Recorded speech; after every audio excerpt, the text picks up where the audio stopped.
बिस्मिल्लाहिर्रहमानिर्रहीम अस्सलाम वालेकुम अल्लाहुम्मा सल्लि व सल्लिम अला सय्यिदिना मुहम्मदिन। नाज़रीन, श्रीलंका बैंकक्रप्ट हो चुका है। श्रीलंका के पास पैसे बिल्कुल ख़त्म हो चुके हैं, उनके ख़जाना बिल्कुल खाली हो चुका है। उनके पास अ, अपने मुल्क को चलाने के लिए कोई पैसा नहीं है। खाना जंगी शुरू हो चुकी है, लोग सड़कों पर निकल आए हैं।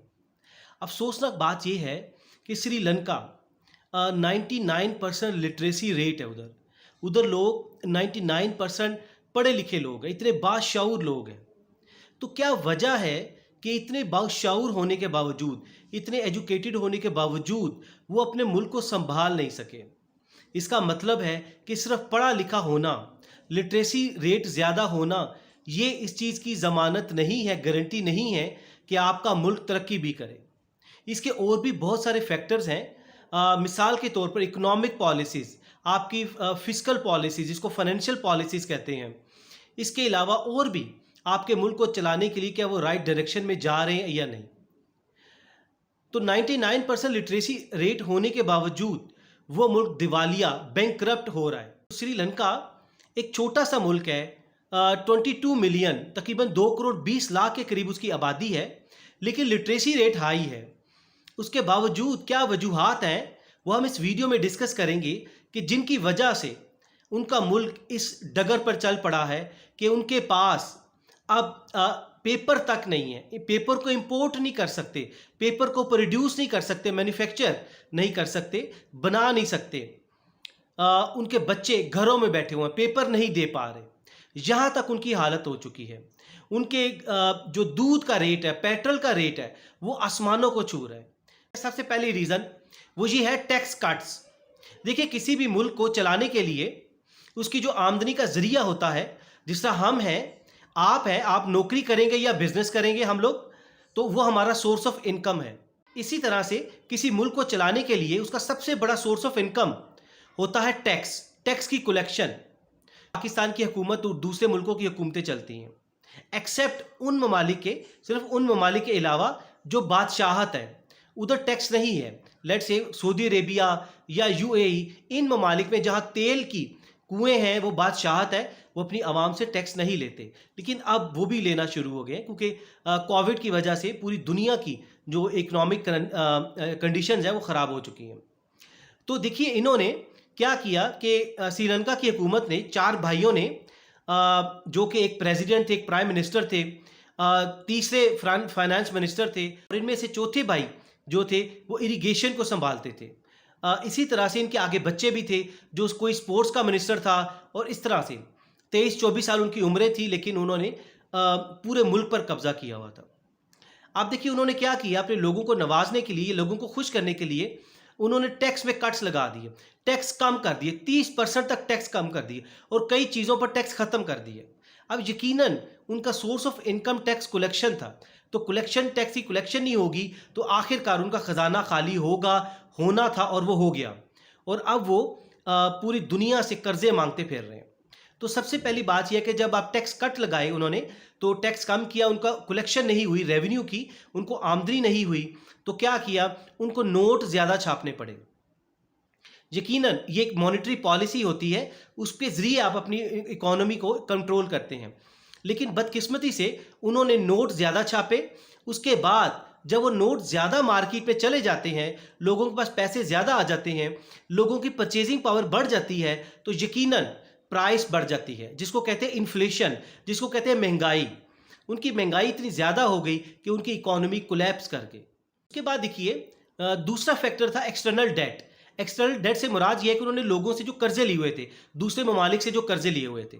अब दूसरे ममालिक से जो कर्जे लिए थे, आप इमेजिन कीजिए, आज से 2-3 साल पहले 2019 में उनका जो debt to GDP ratio, debt कहते हैं कर्जे को, टू जीडीपी, जीडीपी होती है उनकी तमाम मईशत, मईशत का ये इसको मैयर करने का एक इंडिकेटर होता है, जिसको जीडीपी कहते हैं, ग्रॉस डोमेस्टिक प्रोडक्ट कहते हैं, कि उनकी पूरी जीडीपी। आपको पाकिस्तान से मिसाल देते हैं, पाकिस्तान की पूरी मईशत $300 बिलियन के करीब है। इसी तरह अमेरिका, जो दुनिया की सुपर पावर है, उसकी जीडीपी, उसकी पूरी मईशत, उसकी इकोनॉमी वो $22 ट्रिलियन के करीब है। अब इसके अलावा चाइना दूसरे नंबर पर आता है, उसकी $15 ट्रिलियन के करीब है। तीसरे नंबर पर जापान आता है, जिसकी मईशत जीडीपी इकोनॉमी वो 4.5 ट्रिलियन डॉलर के करीब है। ये याद रखिए 1000 बिलियन, पाकिस्तान की 300 बिलियन डॉलर है, तो जब ये 1000 बिलियन डॉलर होगी तो 1 ट्रिलियन डॉलर कहलाएगी। इसी तरह से हम अपने हमसाये मुल्क भारत को देखते हैं, उनकी तकरीबन 2 से लेकर 3 ट्रिलियन डॉलर के करीब है। और भारत क्लेम कर रहा है कि हम अगले 2025 तक 5 ट्रिलियन डॉलर की इकोनॉमी बन जाएंगे, यानी कि जापान को सुपरसीड कर जाएंगे, जापान से आगे निकल जाएंगे और दुनिया की तीसरी बड़ी मईशत होने के काबिल हो जाएंगे। तो आपको बताने का मकसद ये है कि उनकी जो जीडीपी है, डेट टू जीडीपी रेशो, यानी कि आपकी जो पूरी मईशत है उसके मुकाबले में प्रोपोर्शनली देखा जाए कर्जा कितना है, 2019 में 42% था। मिसाल के तौर पे कि अगर उनको 100 रुपया उनको आमदनी होती है, 100 रुपीज़, तो उसमें से उनके खर्चे कितने थे, कर्जे कितने थे, 42% थे। तो बाकी 58 रुपीज़ वो अपनी उनकी आमदनी थी, उससे अपने मुल्क को चला सकते थे। ये कुछ रीज़नेबल था।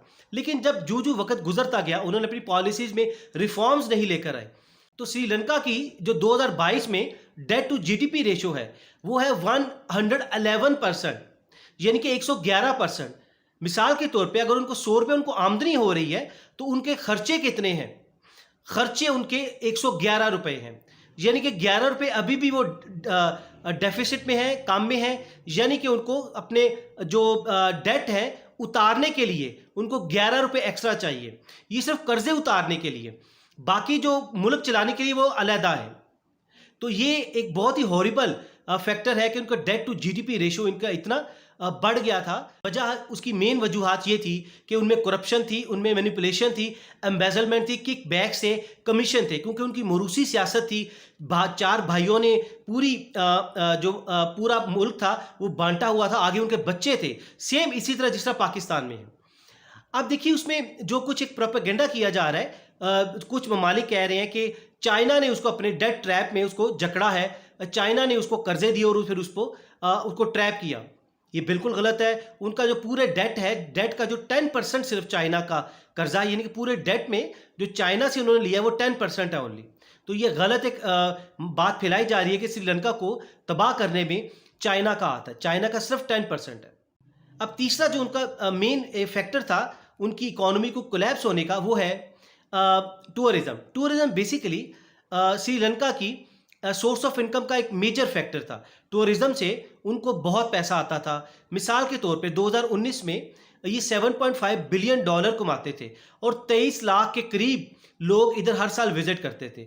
लेकिन अब कोरोना आया, उसके बाद इनके मुल्क में बम धमाके हुए और उसके बाद रशिया यूक्रेन की वॉर हुई, तो लोगों ने बॉर्डर बंद करने शुरू कर दिए। वुहान वायरस फैला तो बॉर्डर बंद हो गए और इनका जो 7.5 बिलियन डॉलर कमाते थे हर साल रेवेन्यू, वो कम होकर 2.5 बिलियन डॉलर तक रह गया, जो कि बहुत बड़ा लॉस। इधर एक बात बताते चले कि जो श्रीलंका को कर्जे दिए हैं वो चाइना के अलावा, चाइना का 10% है, दूसरों का कर्जा है वो है IMF है, वर्ल्ड बैंक है, एशियन डेवलपमेंट बैंक है और भी दूसरे ममालिक, जापान है जिनका मेजर जिन्होंने कर्जा दिया हुआ था श्रीलंका को, जो इनकी इकोनॉमी का कोलैप्स का जरिया बने। और यकीनन ये रीपे करने हैं श्रीलंका ने, और उनके पास पैसे नहीं है, जिसकी वजह से उनकी इकोनॉमी अब कोलैप्स होती जा रही है। देखिए चौथा जो इनका फैक्टर था इनकी इकोनॉमी का कोलैप्स होने का, वो था एग्रीकल्चरल इंडस्ट्री में इनको बहुत बड़ा लॉस हुआ। वो ये हुआ, इन्होंने एक्सपेरिमेंट किया विदाउट तहकीक किए,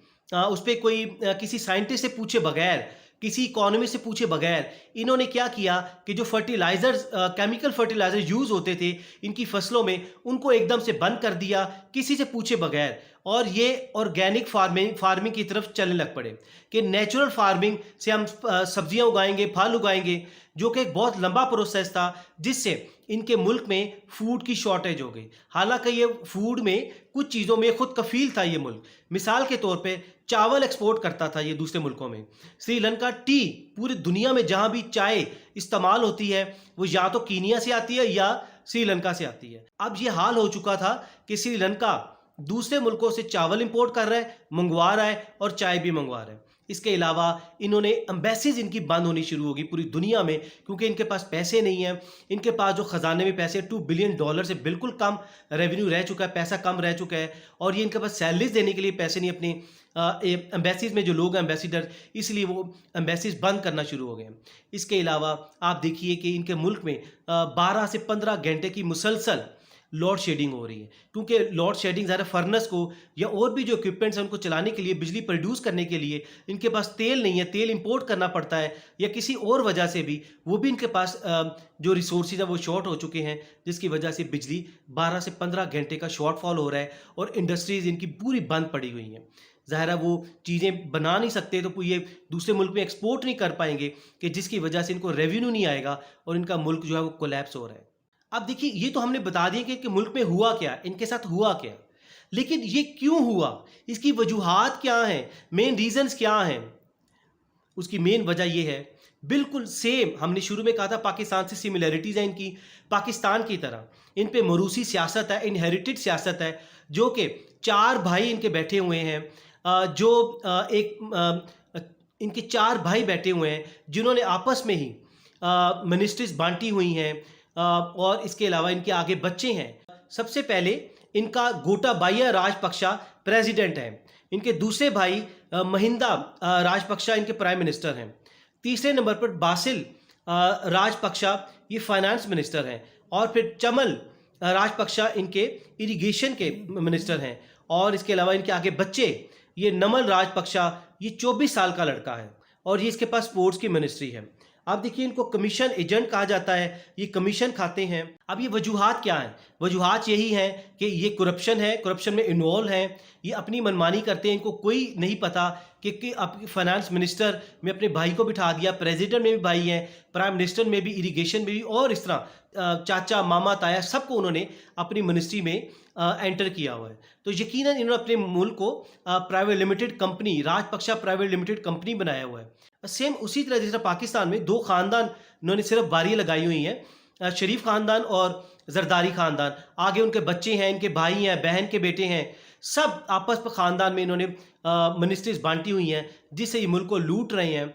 और इसी तरह से राजपक्षा फैमिली ने भी इस मुल्क को इसी तरह से लूटा, कमीशन किकबैक्स ले रहे हैं, और क्या करते हैं, ब्लंडर जो करते हैं कि जो इनको लोन मिलता है या पैसा मिलता है वो सिर्फ 10% अपने मुल्क की डेवलपमेंट पर खर्च करते हैं, फ्यूचर प्लानिंग करते हैं, बाकी 90% या तो वो किकबैक्स में जाते थे, या वो कमीशन में जाते थे, तो या वो एम्बेजलमेंट होती थी, तो या इसके अलावा वो छोटे छोटे शॉर्ट प्रोमिसेस जिसे कहते हैं कि लोगों से वादे किए कि जी आपको ये सड़क ठीक करवा देंगे, जो शॉर्ट टर्म प्रोमिसेस कहते हैं, उनमें खर्च हुआ, जिसका मुल्क की डेवलपमेंट में, मुल्क की इकॉनमी में उसका कोई इम्पैक्टफुल नहीं है वो।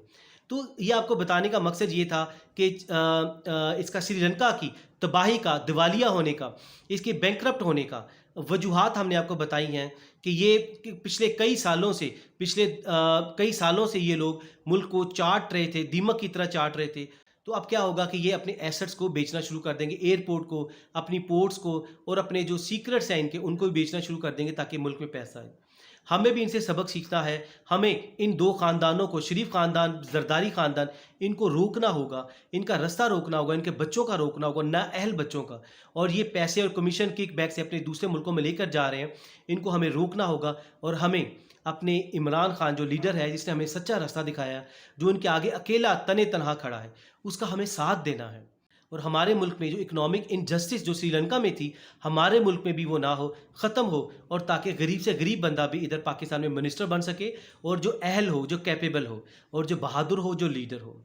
नाज़रीन, आप भी नीचे बताइए कमेंट्स में कि क्या पाकिस्तान भी में भी सिमिलैरिटीज़ हैं, और पाकिस्तान को क्या करना चाहिए। अल्लाह ना करे कि पाकिस्तान पे भी ये वक्त आए। तो नीचे कमेंट्स में आपने हमें लाजमी बताना है। अगली वीडियो तक अपना बहुत सा ख्याल रखिएगा। Thank you very much and stay always blessed. अल्लाह हाफिज़।